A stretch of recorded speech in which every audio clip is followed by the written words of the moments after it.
Hi, I'm Matt Perlstein, and I'm here today to talk to you about something that you didn't learn in school. It's something awfully important. So, I'm angry. I'm angry that I went all the way through school and didn't know anything about me.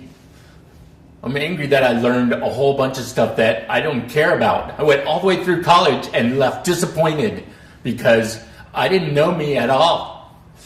And it didn't go well. And I'm angry that we are still teaching kids a whole bunch of interesting things that are semi-useful, but there's a whole bunch missing and we can do better. It's not working well the way it's going. It didn't work well for me, and it didn't work well for a lot of other people. And there's a way it doesn't have to be this way. We figured out some stuff. People used to say, I wish there was an instructor manual for this, but you know what? Now there kind of is.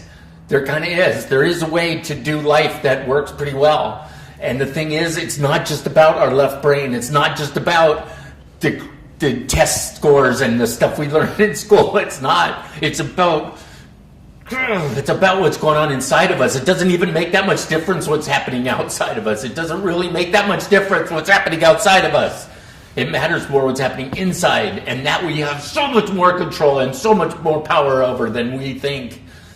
We just didn't learn it.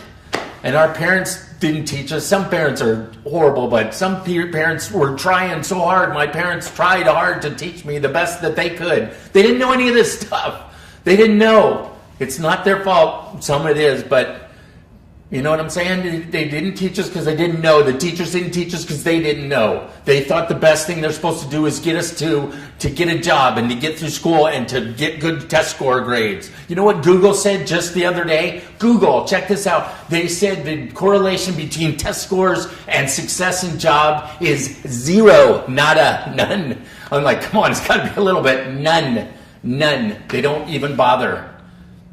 14% of the Google employees don't have a high school education because they're kick-ass people that are like, I'm going to go make this happen. And they're like, yeah, that's what we need.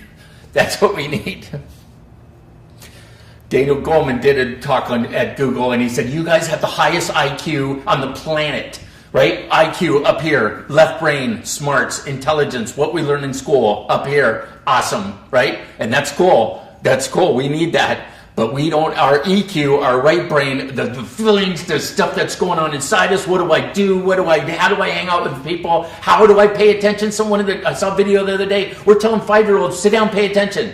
No, did anybody ever teach them how to pay attention? What am I supposed to do? A 5-year-old, my body's going like this. What am I supposed to do? Right? We can teach this stuff now. And they can focus and they can learn and they actually get, there was a meta study done of schools that have incorporated EQ into their classrooms. It's called SEL in schools. It's social and emotional learning. That's what they call it in the academic world. It's working phenomenally well. They don't have to. You still have to teach about the test scores. They still do that. That's okay. But you also go further. You go deeper and teach the kids and have them to look at each other, have them work together, have them understand what's going on inside, have them check out their feelings, check out their body, right? When I'm angry, it's in here. I feel it in here. You've got to be able to access that stuff. We can't just live on our left brain alone. You got this thing coming out here. Left brain's good, but the right brain's kind of flopping in the breeze. We're not working with this, and we can educate, and we can become aware, and we can practice these skills. They're just skills. They're just tools. They're just information. Once we give this information, a lot of times people go, "Oh, oh, I got it. That's it. That's it." That's not, in a way, we're not really selling anything except for a concept that you never probably may or may not have heard before. It's emotional intelligence. I had a guy just the other day, and I said, I usually try to do a icebreaker. I'm meeting people all the time. I'm on the ferry. I'm in downtown San Francisco, whatever. And I like people. I try to start a conversation. So I go, have you ever heard of the concept of the term emotional intelligence? Like that, you got to say it kind of slow so they kind of sink in. I go, he goes, emotional intelligence. He goes, emotional intelligence. And he kept saying it. And he goes, you mean like intelligence about your emotions? I'm like, yeah. He goes, really? He goes, wow. Emotional intelligence. I was cracking up. Like, yes. Pretty cool, huh? He goes, wow. Anyway, we don't hear about this. We're starting to hear about it. It's starting to change the world. It's like magic, you guys. It's affecting people at home. It's affecting kids in school. It's affecting in a positive way. It's affecting business. It's affecting sales. It's affecting success. It's affecting happiness. It's affecting crime. It's affecting mental health. It's affecting even physical. 60% of our ailments now in the book of 25,000 that are available, 60% of them are stress related. Guess what? That means they're avoidable. We can do stuff with this. We can clean our stuff out. We can go back into our childhood.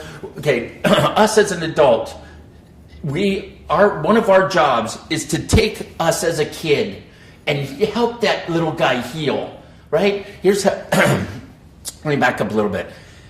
Here's kind of how I see it, that it works, okay? Some of this is very evidence-based, scientific and all, but this is kind of from my head. All right, so babies are born with what we call blank slate. They are totally clear. They have super high EQ. They have they have almost perfect, totally natural EQ. When they are sad, they're sad. When they're angry, they're angry. When they're hungry, they let you know about it, right? These are little guys, right? And they just, right, emote. They feel what they feel. Then they let it go. When they're done, when they get their needs met, they're done. They go back to being happy, naturally calm, happy, peaceful, joyous, right? Watch little kids, they want to giggle. That's how it's done. What happens as we start growing up is we get socialized and our EQ goes from here to here in a hurry because our parents can't handle it. They don't know how to handle it. They don't like it. How many times have you been told, I'll give you something to cry about, or big boys don't cry, or, go in your room until you get over it kind of stuff? How many times have you heard that stuff? That means I don't want to deal with your feelings. So since our parents didn't know, they sent us off, whatever, all right? So the kid's EQ goes boom in the garbage. You can't talk about it. You can't express it. You have no idea what to do with all of this stuff. And then now add on, that's just normal life. Now add on trauma. Add on trauma to what happens to these little kids. And the kids have gotten beaten. They've gotten molested. They've gotten left. They've gotten abandoned. They've got whatever, all this crap. They've gotten bullied at school. All this stuff has happened to them. What are they going to do with all those feelings? Good luck. Good luck. That's what we tell kids. Go in your room, figure it out. I don't know how to deal with mine. You don't, so you figure out how to deal with yours. I don't know how to do it. That's horrible. It's not working. It's not working. It's creating, as adults, it's creating addictions and crime and violence and abuse and suicide. This suicide. You guys have any idea how bad the suicide rate is for returning veterans from war? 3 years in a row. The last 3 years in a row, we have had more suicides than we have lost guys in combat. 3 years in a row. That's pretty sad. We send them over. Oh, good, I survived. Now they come back and kill themselves. Come on. They don't know how to deal with their feelings. We don't know how to deal with it. We send them into a hostile environment and we go, shut down, don't feel anything, do what I tell you to do. They do that and then they come back and go, well, good luck. You're done now. Good luck. Thanks. Maybe. Anyway. So, kids, but let me go back to this, right? The little babies have got it going on. The kids lose it. Next comes teenagers. Oh my goodness, look out. So, the kid didn't know how to deal with it. The teenager doesn't know how to deal with it. Then you add in their hormones. You add in the natural need to separate and rebel and to find their own way. And yeah, look out, right? Yeah.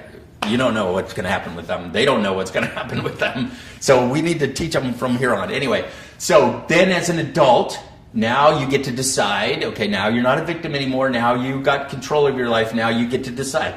Are you going to fit in with everybody? You're going to be a rebel? You're going to be an outcast? You're going to be what? You get to decide some of this stuff. You're going to be wildly successful. What are you going to do?